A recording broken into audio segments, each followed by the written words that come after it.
இன்றைக்கு கர்த்தருடைய வார்த்தையை நாம் தியானிக்க போகிறோம். இந்த நாளிலும் மீண்டுமாக யோவான் 1 அதிகாரம் 23 வசனத்தை திருப்பிக் கொள்வோம். Let us turn our Bibles to John chapter 1 and verse 23.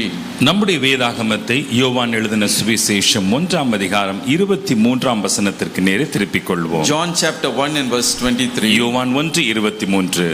He said, I am the voice of the one crying in the wilderness, make straight the way of the Lord, as prophet Isaiah said. அதற்கு அவன், கர்த்தருக்கு வழியை செவ்வை பண்ணுங்கள் என்று ஏசாயா தீர்க்கதரிசி சொன்னபடியே நான் வனாந்தரத்தில் கூப்பிடுகிறவனுடைய சத்தமாய் இருக்கிறேன் என்றான்.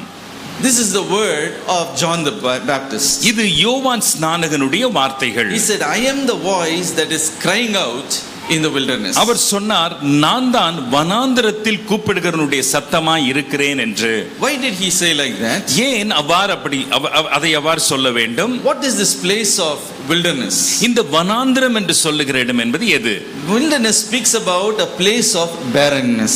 வனாந்தரம் என்றாலே ஒரு வெறுமையான இடத்தை காண்பிக்கிறது. During the time when John the Baptist lived, யோவான் ஸ்நானகன் வாழ்ந்த அந்த நாட்களிலே Israel was in a spiritually barren condition. இந்த இஸ்ரவேல் தேசமானது ஆவிக்குரிய ஒரு வறட்சி அல்லது வெறுமையிலே இருந்தது. The people of Israel were in a barren condition. இஸ்ரவேல் தேசத்தால் ஒரு வெறுமையான நிலையிலே இருந்தார்கள். The reason is, காரணம் என்ன தெரியுமா? There was a big famine for the word of God. கர்த்தருடைய வார்த்தைக்கு உண்டான பெரிய பஞ்சம் அங்கே நேரிட்டது. For almost 400 years there was no word of God at all, no prophet arose. ஏறக்குறைய 400 ஆண்டுகளுக்கு கர்த்தரிடத்திலிருந்து எந்த வார்த்தையும் புறப்பட்டு வரவில்லை, எந்த தீர்க்கதரிசியும் இல்லாமல் இருந்தது. For the last prophet was Malachi. கடைசி தீர்க்கதரிசி மல்கியா தீர்க்கதரிசி தான். After Malachi no other prophet arose for the next 400 years. மல்கியா தீர்க்கதரிசி வாழ்ந்த நாட்களுக்கு பின்பாக அடுத்த 400 ஆண்டுகளுக்கு எந்த தீர்க்கதரிசியும் எழும்பவில்லை. 400 years of spiritual darkness, 400 years of famine for the word of God. It was like a barren place. 400 ஆண்டுகள் ஆவிக்குரிய அந்தகாரம் மாத்திரமல்ல, 400 ஆண்டுகள் கர்த்தருடைய வார்த்தையின் பஞ்சம் ஏற்பட்டதால் தேசம் முழுக்க ஒரு ஆவிக்குரிய ஒரு வெறுமையிலே இருந்தது. No voice of the prophet to declare the word of God. கர்த்தருடைய வார்த்தை அறிவிக்கும்படி எந்த தீர்க்கதரிசனுடைய சத்தமும் தொனிக்கவில்லை. No one was there to guide the people. ஜனங்களை வழிநடத்துவதற்கு எங்கும் யாரும் இல்லாத ஒரு நிலை. People were struggling in sin and oppression, and they were in spiritual darkness. அந்நாட்களிலே ஜனங்கள் பாவத்திலும் ஒடுக்கப்படுவதிலும் ஆவிக்குரிய அந்தகாரத்திலும் சிக்கொண்டிருந்தார்கள். After 400 years of spiritual darkness, அந்த 400 ஆண்டுகள் ஆவிக்குரிய அந்தகாரத்திற்கு பின்பு suddenly a voice was heard in the wilderness. சடுதியிலே வனாந்தரத்திலே ஒரு சத்தம் கேட்கப்பட்டது. Once more the voice of God resounded. இன்னொரு விசை கர்த்தருடைய வார்த்தையானது தொனித்தது. It was through John the Baptist the word of God was proclaimed to the people. யோவான் ஸ்நானகன் மூலமாக ஜனங்களுக்கு கர்த்தருடைய வார்த்தை மறுபடியும் பிரகடனப்படுத்தப்பட்டது. Until then there was only the voices of the world. அதுவரைக்குமே இந்த உலகத்தின் சத்தம் தான் தொனித்தது. Voices of lies and deception and hopelessness. பொய், வஞ்சகம், நம்பிக்கையற்ற நிலைமையின் சத்தங்கள் தான் தொனித்துக் கொண்டிருந்தன. Voice of condemnation was everywhere. எங்கு பார்த்தாலும் நியாய தீர்ப்பின் வார்த்தைகள் தான். Voice of discouragement was there. அதைரியத்தின் வார்த்தைகள் தான். There was voice of doom and despair everywhere. எங்கு பார்த்தாலும் அழிவு மற்றும் நாச மோசத்தினுடைய வார்த்தைகள் தான். But suddenly in the wilderness, ஆனால் சடுதியில் வனாந்தரத்திலே there rose a voice, the voice of John the Baptist. ஒரு சத்தம் எழும்பிற்று. அது யோவான் ஸ்நானகனின் சத்தம். What was that voice? அந்த சத்தம் எது? Repent, for the kingdom of God is at hand. மனம் திரும்புங்கள், பரலோக ராஜ்யம் சமீபித்திருக்கிறது. Make straight the way of the Lord. கர்த்தருக்கு வழியை செவ்வை பண்ணுங்கள். Oh, make the way straight for the coming of the Messiah. மேசியாவின் வருகைக்கு கர்த்தருடைய வழியை செவ்வை பண்ணுங்கள். That voice of wilderness directly prepared for the first coming of the Lord Jesus Christ. அந்த வனாந்திரத்தில் தொனித்த அந்த சத்தமானது இயேசு கிறிஸ்துவின் முதலாம் வருகைக்கு மக்களை ஆயத்தப்படுத்திற்று. My dear brothers and sisters, எனக்கு அன்பான சகோதரனே today சகோதரி, we are living in the last days. இன்றைக்கு நாம் கடைசி நாட்களில் வாழ்ந்து கொண்டு வருகிறோம். There is a famine for the true word of God. இன்றைக்கு மெய்யான கர்த்தருடைய வார்த்தைக்கு ஒரு பஞ்சம் இருக்கிறது. People are in confusion, they are in fear. What is going to happen next? மக்கள் குழப்பத்திலேயும் பயத்திலும் இருக்கிறார்கள். அடுத்து என்ன நடக்க போகிறது என்பதை நினைத்து, Will there be another recession? Will there be a big financial downfall? இன்னொரு முறை ஒரு பொருளாதார வீழ்ச்சி ஏற்படுமா, இன்னொரு முறை ஒரு பஞ்சம் நேரிடுமா, Or will there be a secondary sanctions, sanctioned by the United States of America? அல்லது மறுபடியும் அமெரிக்க தேசம் தன்னுடைய வரி விதிப்பிலே கூடுதலான வரி விதிப்பார்களா? What will happen to the businesses? What will happen to the jobs? அப்படியானால் தொழிலுக்கு என்ன ஆகும், வேலை வாய்ப்புகளுக்கு என்னவாகும்? Will there be another war also?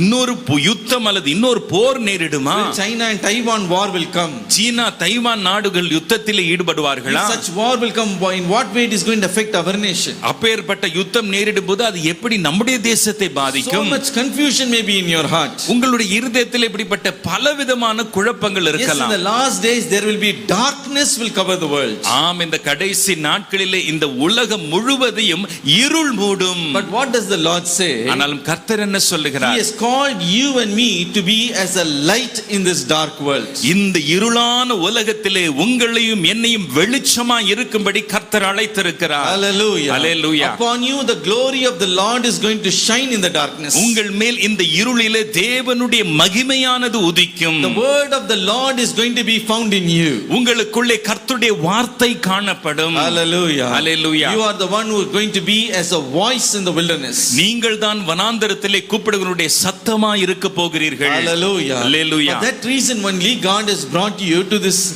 camp meeting. அந்த காரணத்திற்காகவே இந்த முகாம் கூட்டத்துக்கு கர்த்தர் உங்களை அழைத்து கொண்டு வந்திருக்கிறார். To fill each and every one of you with the spirit of prophecy, prophetic gifts. உங்கள் ஒவ்வொருவர் மேலும் தீர்க்க தரிசன வரங்களினால் நிரப்பும்படிக்கே உங்களை அழைத்து வந்திருக்கிறார். Why that prophetic gift is given?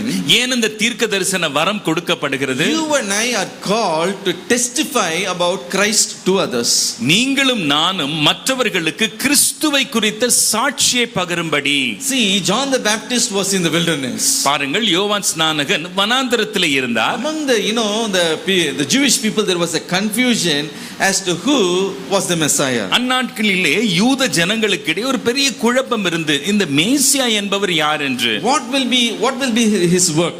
அவருடைய பணி என்னவாக இருக்கும்? What manner of ministry he will do? அவர் எப்படிப்பட்டதான ஊழியத்தை செய்வார்? Nobody knew what is he going to do. யாருக்குமே தெரியாத அவர் எப்படிப்பட்ட ஊழியத்தை செய்வார் என்று. At the time only John the Baptist as a voice in the wilderness declared about the coming of Jesus. அந்நேரத்திலே தானே யோவான் ஸ்நானகன் வனாந்தரத்திலே கூப்பிடுவனுடைய சத்தமாய் இயேசு கிறிஸ்துவினுடைய வருகையை அறிவித்தார். 5 things he testified about Christ. இயேசு கிறிஸ்துவை குறித்த 5 காரியங்களை அவர் சாட்சியாய் அறிவித்தார். What are those 5 things? அந்த 5 காரியங்கள் யாவை? First, his voice revealed Jesus was not known.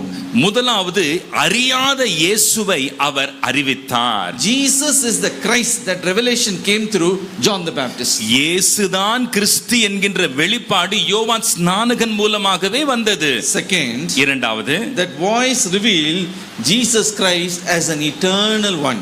அந்த சத்தமானது இயேசு கிறிஸ்துவை நித்திய தேவன் என்று வெளிப்படுத்திற்று. Third, மூன்றாவது, that voice revealed Christ as the Redeemer, the one who takes away the sins of the world. மூன்றாவது, அந்த சத்தமானது கிறிஸ்துவை ஒரு மீட்பராக உலகத்தின் பாவத்தை சுமந்து தீர்க்கிறவராக வெளிப்படுத்திற்று.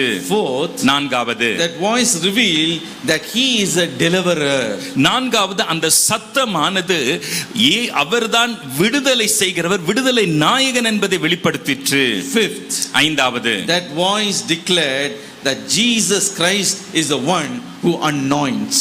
ஐந்தாவது, இயேசு கிறிஸ்துவே நம்மை அபிஷேகம் பண்ணுகிறவர் என்பதை அந்த சத்தம் அறிவித்தது. So John the Baptist as a voice in the wilderness, he testified these 5 things about Christ. யோவான் ஸ்நானகன் வனாந்தரத்திலே கூப்பிடுகிறவருடைய சத்தமா இருந்து இயேசு கிறிஸ்துவை குறித்த இந்த 5 சாட்சிகளை பகிர்ந்து கொண்டார். One by one we are going to quickly meditate. ஒவ்வொன்றாக நாம் வேகமாய் அவைகளை தியானிக்க போகிறோம். Firstly, that voice revealed Jesus Christ who is Christ is.